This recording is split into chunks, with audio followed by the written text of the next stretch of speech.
اعوذ باللہ من الشیطان الرجیم بسم اللہ الرحمن الرحیم رب اشرح لی صدری ویسر لی امری واحلل عقدۃ من لسانی یفقہوا قولی رب زدنی علما رب زدنی علما رب زدنی علما کثیرا۔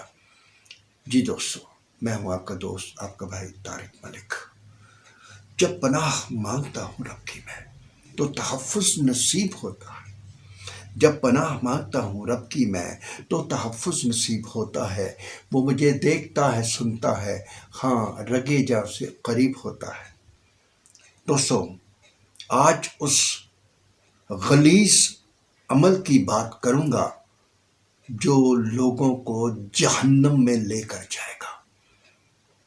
جی، اس کا نام بیاج ہے، اس کو سود کہتے ہیں۔ اور جو اپنی خواہشوں کو سینے سے لگا کر لیا دیا جاتا ہے۔ اللہ اپنے قرآن میں فرماتے ہیں کہ سود کھانے والا میرے اور میرے نبی صلی اللہ علیہ وآلہ وسلم کے ساتھ جنگ کے لیے تیار رہے۔ اور آپ صلی اللہ علیہ وسلم نے فرمایا، ارشاد فرمایا، آپ نے پھول بکھیرے، آپ نے ارشاد فرمایا، جس نے سود لیا، سود کا کاروبار کیا، اس نے اپنی سگی ماں کے ساتھ بدکاری کی۔ یہ آپ صلی اللہ علیہ وسلم کی حدیث مبارک ہے۔ اور ہمارے یہاں بینکوں میں سود ہی کاروبار کا ہوتا ہے۔ فون آتے ہیں، سر آپ کا جو اکاؤنٹ ہے وہ وہاں ڈال دیں جہاں سے آپ کو نفع بھی ملے۔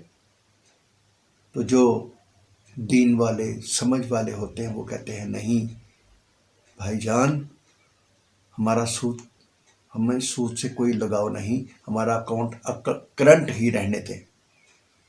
تو دوستو، آج میں نے سود کے متعلق کچھ، بیاج کے متعلق کچھ کہا ہے، عرض کرتا ہوں۔ معبود، خواہشوں کو بنایا تو نے عبادت کی ہے۔ معبود، خواہشوں کو بنایا تو نے عبادت کی ہے۔ حیران تجھ پہ کہ جہالتوں سے محبت کی ہے۔ معبود، خواہشوں کو بنایا تو نے عبادت کی ہے۔ حیران تجھ پہ کہ جہالتوں سے محبت کی ہے۔ ارے حلال چھوڑ کے گناہ کی منزل کو اپنایا۔ حلال چھوڑ کے گناہ کی منزل کو اپنایا۔ مسرتیں ایسی جیسے کوئی راہ نئی سلامت کی ہے۔ کوئی نیا راستہ ڈھونڈ لیا ہے، اتنا خوش ہے وہ کہ پیسہ آ رہا ہے۔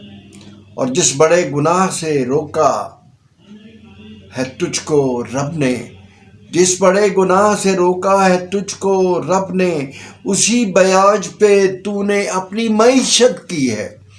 جس بڑے گناہ سے روکا ہے تجھ کو رب نے، اسی بیاج پہ تو نے اپنی معیشت کی ہے۔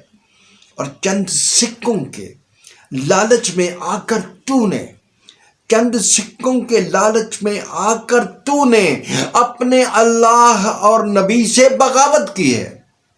چند سکوں کے لالچ میں آ کر تو نے اپنے اللہ اور نبی سے بغاوت کی ہے۔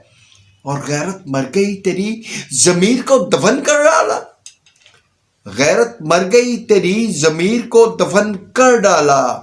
ہر شے سود سے لی، امام خیانت کی ہے۔ اور شام جھولیاں مال حرام گھر لے آتا۔ شام جھولیاں مال حرام گھر لے آیا، لگے ایسا کہ جیسے ابلیس کے چیلوں کی دعوت کی ہے۔ اور طارق، جس نے اولادوں کو حرام کھلایا اور پہنایا، طارق جس نے اولادوں کو حرام کھلایا اور پہنایا تو نارے جہنم جلا اور شیطان سے رفاقت کی ہے۔ بھائیو، خدا کے لیے سود سے رک جاؤ۔ یہ کتنے بھی سود ہیں، چاہے وہ 10 پیسے کی ہوں یا 10 روپے کی ہوں، 10 لاکھ کی ہوں، 10 کروڑ کی ہوں، قسطوں کا کاروبار غلط ہے، غلط ہے، غلط ہے۔ رک جائیے، نقد لیجئے. اللہ نے سودے کو حرام کیا ہے، حلال کیا ہے، اور سود کو حرام کیا ہے. سودا حلال ہے، سود حرام ہے، بیاج حرام سے. اس بیاج سے بچیے، اپنی اولادوں کو بھی بچائیے. 10 روپے اگر آپ گھر میں لے جاتے ہیں سود کے، 8 گھر والوں کو کھلاتے ہیں، 2 خود کھاتے ہیں، تو حساب آپ کو 10 روپے کا دینا ہے. جی ہاں، حساب آپ کو 10 ہی کا دینا ہے. تو خدا کے لیے رک جائیے، سودے پہ نظر رکھیے، سود پہ نظر مت ٹکائیے. جزاکم اللہ. میں نے اللہ کی توفیق سے آپ کو کہہ دیا ہے. اللہ کرے کہ ہم سارے رک جائیں اس برے کام سے، اس غلط کام سے جس کو میرے اللہ اور میرے نبی نے حرام قرار دیا ہے. جزاکم اللہ. پھر انشاءاللہ اگلے ویڈیو میں ملاقات ہوگی. السلام علیکم ورحمۃ اللہ. اللہ حافظ.